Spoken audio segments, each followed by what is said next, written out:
Hey, what does that say? What does that say? Bruh, I'm Chinese. Now, I obviously didn't say that. From pretty much my first through third grade year, I was enrolled in a private elementary school in Canada, which is where I was born. But one important factor I should mention is that this school was French. So that first clip in the beginning, yeah, pretend that my classmate was asking that question in French. But additionally, I didn't know French when I first came here.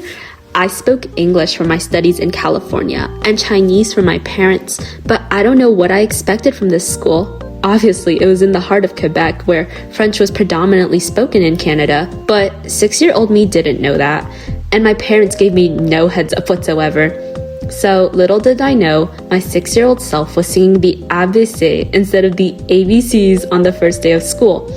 I eventually picked up on the basics, but I still had trouble with some vocabulary and what the other students were saying. The other kids never made fun of me for it, but they would regularly comment on my shyness, and I guess I can't really blame them for it. They're nice enough to help me with what certain words meant, though I do remember this one guy asking me where I was, quote, really born. Canada, I replied, here in Quebec. Nah, no way, you're lying. You're either born in China or the US. Gee, thanks. In this school, there were only 2 teachers per grade, and I remember in 2013, the movie Frozen was really popular, and we watched it as a joint first grade class. Multiple kids were asking me to sing Let It Go and other songs from the movie in Chinese, but I didn't have the faintest clue how. I just took the words from like 小苹果, a really popular Chinese song, and twisted it to the melody of Let It Go. Was it accurate? Pfft, absolutely not. But did anyone know the difference? Like, no. In most American schools, you don't start taking a foreign language until much later. Meanwhile, my first grade self was trying to learn French while my classmates were learning English. The setup was kind of interesting too.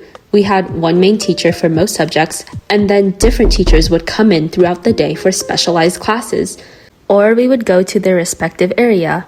English was my absolute favorite, because for once I actually knew what was going on. But compared to my other grades, we don't talk about that.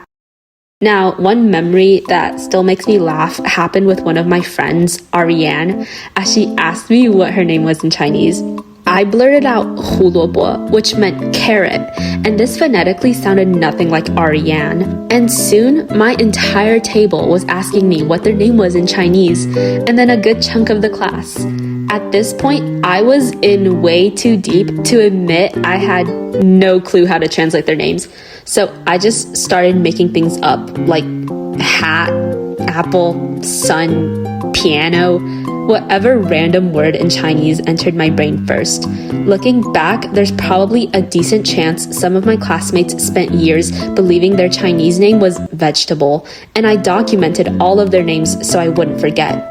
But one thing I was genuinely jealous of though was everyone's last names.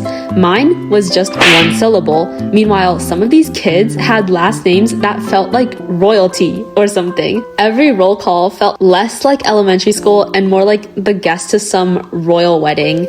Looking back though, my private elementary school experience was basically one long series of me pretending I knew what was going on.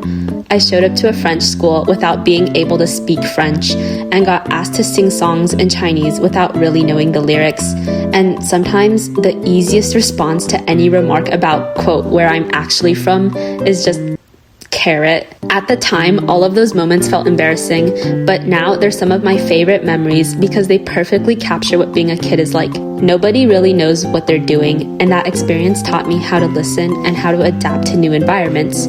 So yeah, maybe my name was short, my answers were wrong, and my languages were all a little mixed up, but somehow that mess turned into a story I still remember over a decade later. And honestly, if 6-year-old me survived French immersion with 0 French and a pocket full of fake Chinese names, I think I'll be fine.